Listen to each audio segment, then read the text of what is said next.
दोस्तों, क्या कोई एक ऐसी औषधि हो सकती है जिस औषधि को लेने पर जीवन में कभी कोई रोग ना हो और वह हमारे पूरे शरीर पर कार्य कर जाए? तो आपको बता दें कि ऐसी औषधि नहीं हो सकती कि जो एक औषधि मात्र लेने से हर बीमारी पर वह कार्य करे, हर बीमारी को ठीक करे, हर बीमारी से बचाए। ऐसी औषधि नहीं हो सकती। पर दोस्तों, एक ऐसा तरीका है, एक ऐसा उपाय है जिससे हम जीवन भर हर बीमारी से दूर रह सकते हैं, बच सकते हैं। निश्चित रूप से ऐसा तरीका है आपको जो हर एक समस्या, हर एक बीमारी से बचा सकता है। दोस्तों, आज की कहानी इसी शीर्षक पर है, तो इसीलिए आज की इस वीडियो को पूरे ध्यान से सुने। और अगर आप चाहते हैं कि आपको कोई बीमारी ना हो, आपको कोई रोग ना हो, जिंदगी में शारीरिक कोई समस्या ना आए, तो इस कहानी को आपको अंत तक ध्यानपूर्वक जरूर सुना होगा और समझना होगा। इस कहानी से आपकी उम्र थम सस जाएगी। आपको कोई बीमारी नहीं होगी, आपको पेट से संबंधित कोई भी बीमारी नहीं होगी, या यूं कहे आपको कोई बीमारी छू ही नहीं पा पाएगी। तो दोस्तों, मेरा फिर से एक अनुरोध है, इस कहानी को अंत तक जरूर सुने, इस कहानी में अंत तक जरूर बने रहे। तो चलिए कहानी शुरू करते हैं। इससे पहले आप वीडियो में खो जाएं। हमें सपोर्ट करने के लिए वीडियो को लाइक और चैनल को सब्सक्राइब जरूर कर लें। एक बार एक आदमी जो हमेशा बहुत बीमार रहता था, वह एक दिन आयुर्वेद के बहुत बड़े गुरुजी के पास जाता है और गुरुदेव से पूछता है कि हे गुरुदेव, क्या कोई ऐसी औषधि है? यदि है तो मुझे बताइए, जो कि एक ही औषधि से सारे रोगों को खत्म कर दें। यदि ऐसा कोई औषधि है तो मुझे बताइए। मैं अपनी इन शारीरिक समस्याओं से, रोगों से, बीमारियों से बहुत ज्यादा परेशान हूं।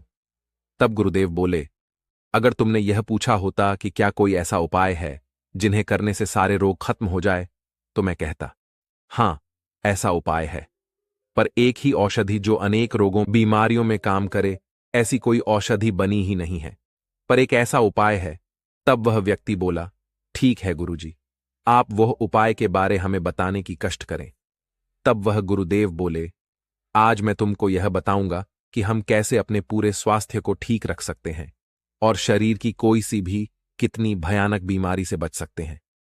तो यह तरीका है अपने शरीर की प्रकृति को समझना, अपने शरीर की प्रकृति को हमेशा संतुलित रखना।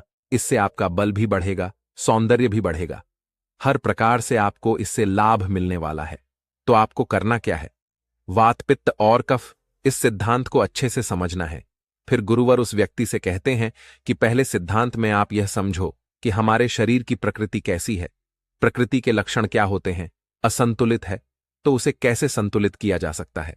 फिर वह गुरुवर बोले, सबसे पहले तुम्हें यह समझना चाहिए कि वात प्रकृति की स्थिति में आपके बालों पर, आपकी आंखों पर और आपकी त्वचा पर प्रभाव पड़ता है।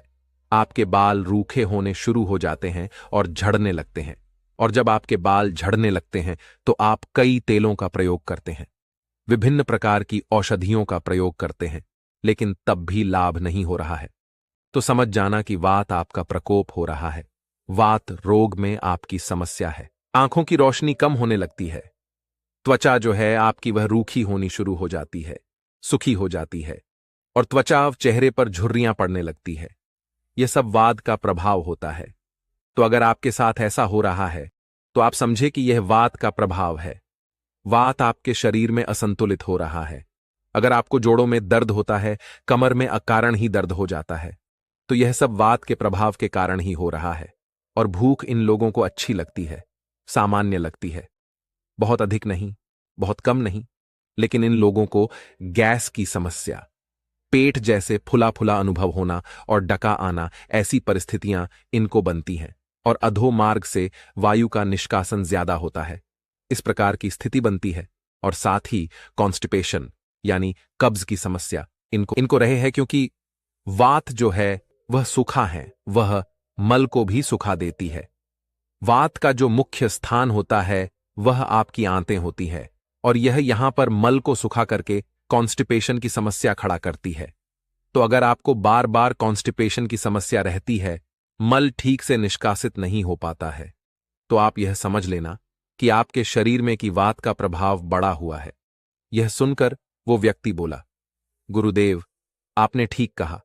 यह जो आपने अभी कई प्रकार के लक्षण बताए हैं, उनमें से कई तरह के लक्षण आधे से ज्यादा ऐसा लगता है कि वह मेरे में भी है।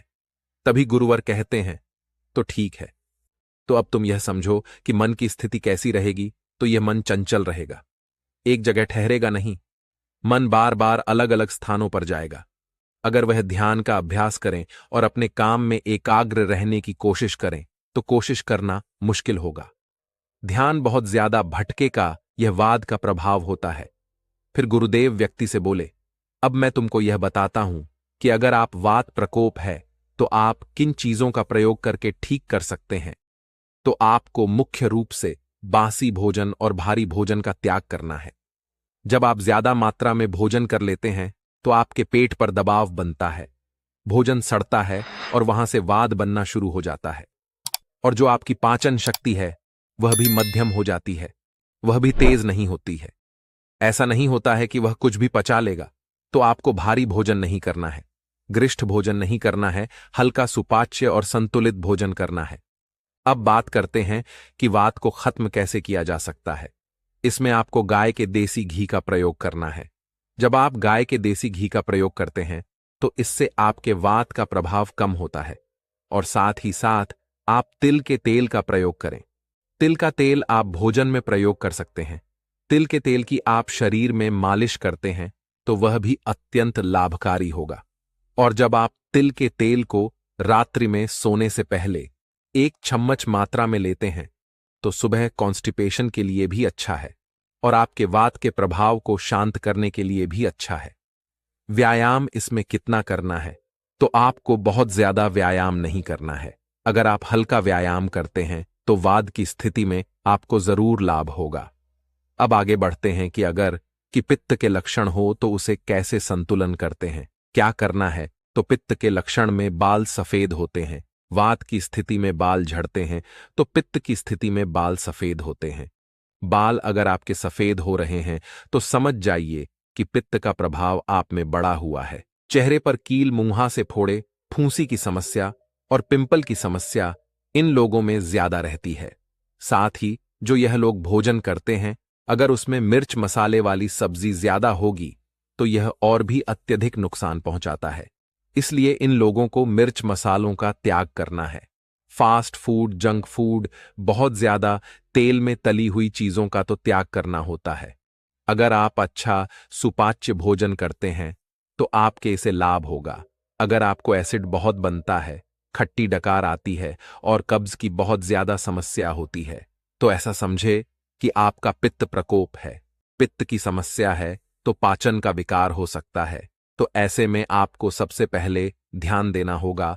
आहार में आपको अपने आहार का ध्यान रखना होगा। आपको एसिडिक चीजों का प्रयोग कम से कम करना होगा और अल्कलाइन यानी क्षारीय चीजों का प्रयोग आपको ज्यादा करना है। अगर आप एसिडिक चीजें ज्यादा खाएंगे तो आपके शरीर में जो पी बढ़ा हुआ है वह और भी ज्यादा बढ़ जाएगा, जिससे समस्याएं और बढ़ेगी। अगर आप एसिडिक चीजों की जगह अल्कलाइन चीजों को ज्यादा खाओगे, जैसे कि हरी सब्जियां, फल फूल, आपको ज्यादा खाना है। नारियल पानी पीते हैं, जूस पीते हैं, पेठे का जूस पीते हैं, लौकी का जूस पीते हैं। अगर आप ऐसी चीजों का सेवन करते हैं तो आपकी जो पित्त की समस्या है वह बहुत जल्दी ठीक होना शुरू हो जाएगी। अगर आपको शुगर की समस्या है तो वह भी ठीक होना शुरू हो जाएगी। इस समस्या में आपको एसिडिक डाइट को काम करना है और अल्कलाइन डाइट को बढ़ाना है। अम्लीय जो चीजें हैं उनको कम करते जाना है। इन लोगों की जो मानसिक स्थिति होती है ज्यादा क्रोध वाली होती है, गुस्से वाली, अस्थिर होती है, यानी कि बहुत ज्यादा छोटी सी छोटी चीजों में भी बहुत ज्यादा रिएक्ट करते हैं। तो यह उनकी मानसिक स्थिति को दर्शाता है। तो अगर इस प्रकार की आपकी मानसिक स्थिति बनी हुई है तो समझे पित्त प्रकृति का यह प्रभाव होता है। और फिर गुरुदेव बोले तो इस प्रकृति को ठीक कैसे किया जाए? तो इसका सीधा सा उपाय है गाय का मक्खन। अगर आप गाय का मक्खन प्रयोग करते हैं तो इसमें बहुत अच्छा होता है। गाय का घी, गाय का मक्खन, मिश्री मिलाकर उसका प्रयोग करने से आपको बहुत फायदा होता है। और साथ ही इसमें अधिक फल सब्जियों का प्रयोग करना आवश्यक होता है।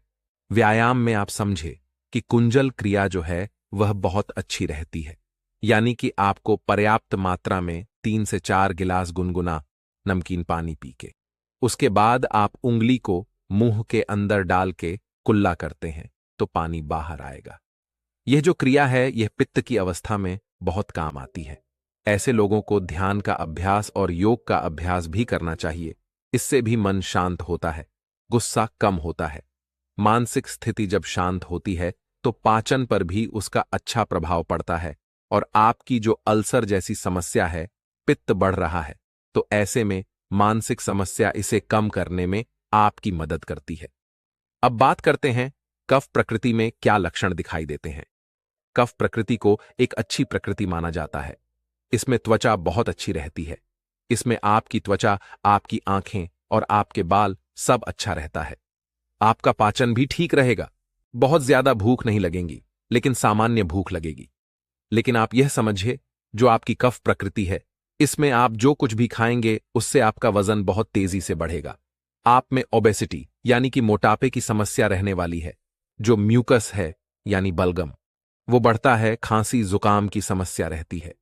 ओबेसिटी के कारण होने वाली जो भी बीमारियां हैं, जैसे कि डायबिटीज इत्यादि की दिक्कत प्रधानता में रहती है। यह कफ प्रकृति के व्यक्तियों में अधिक रहती है। ऐसे व्यक्ति अगर अपने आप को सक्रिय रखते हैं, अच्छी जीवन शैली को अपनाते हैं, तो फिर ठीक है। लेकिन अगर यह निष्क्रिय हो जाते हैं, मतलब कोई काम नहीं करते हैं, शारीरिक मेहनत नहीं करते हैं, शारीरिक रूप से एक्टिव नहीं रहते हैं, तो ऐसी स्थिति में कफ प्रकृति जो बनती है, उसमें जो मानसिक स्थिति होती है वह व्यक्ति की शांत होती है, मिलनसार स्वभाव होता है। यह संतुलित मस्तिष्क के साथ रहते हैं। इसमें तमोगुण से ऊपर उठना जरूरी होता है और इसके लिए सक्रिय रहना जरूरी होता है। इसमें घी का, तेल का या फैट वाली चीजों का उपयोग करना निषेध होता है। इन लोगों को यह सब चीजें ग्रहण नहीं करनी होती हैं, क्योंकि इससे और ज्यादा फैट बढ़ने लगता है। अगर आप फैट वाली चीजें लेंगे तो इससे आपको नुकसान देखने को मिलेंगे। जो फैट है, मोटापा है, वो इसमें बढ़ता है। तो जो आपका मांस है, इसे ठीक करने के लिए आप सौंठ, इलायची, हल्दी, दाल, चीनी का प्रयोग कर सकते हैं।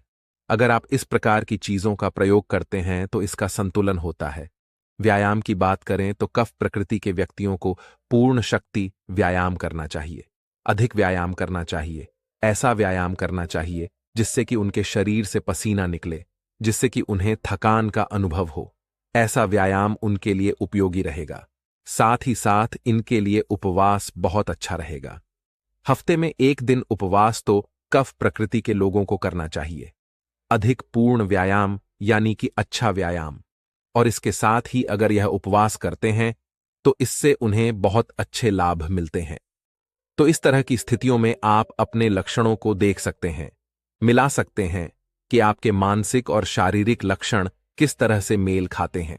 तो अगर आपको लगता है कि दो तरह से मेल खाते हैं, तो आप समझे कि दो प्रकृति के योग भी आपको एक प्रकृति बनाता है। यानी कि आपको वात पित्त हो सकता है। पित्त कब हो सकता है, वात कब हो सकता है, इस प्रकार से भी प्रकृतियां बन सकती हैं। तो आपको इस पर ध्यान देना है और उस प्रकृति के अनुसार आपको अपना आहार लेना है, और आपको जो चीजें निषेध बताई है उन चीजों का त्याग करना है, और जो चीजें आपको लेने के लिए कही गई हैं वो चीजें आपको जरूर लेनी है। यदि इस प्रकार से आप करते हैं तो आप निश्चित रूप से बहुत सारी बीमारियों से बच सकते हैं। उसके बाद उस व्यक्ति को सभी बीमारियों की जड़ समझ में आ गई थी, और साथ ही उसे अपनी सभी बीमारियों को ठीक करने के उपाय भी मिल गए थे। और अब उस व्यक्ति ने गुरुदेव को धन्यवाद दिया और उस जीवन शैली को अपने जीवन में लागू करने का प्रण लिया, और फिर वहां से गुरुदेव से आज्ञा लेकर चला गया। तो दोस्तों, उम्मीद करता हूं आपको इस कहानी से जरूर बहुत कुछ सीखने को मिली होगी। यह कहानी आपको कैसी लगी, हमें कमेंट बॉक्स में कमेंट करके जरूर बताएं, और इस वीडियो को लाइक भी जरूर करें, और साथ ही इस वीडियो को अपने दोस्तों के साथ जरूर शेयर करें, ताकि उन्हें भी इस कहानी से कुछ सीखने को मिल सके।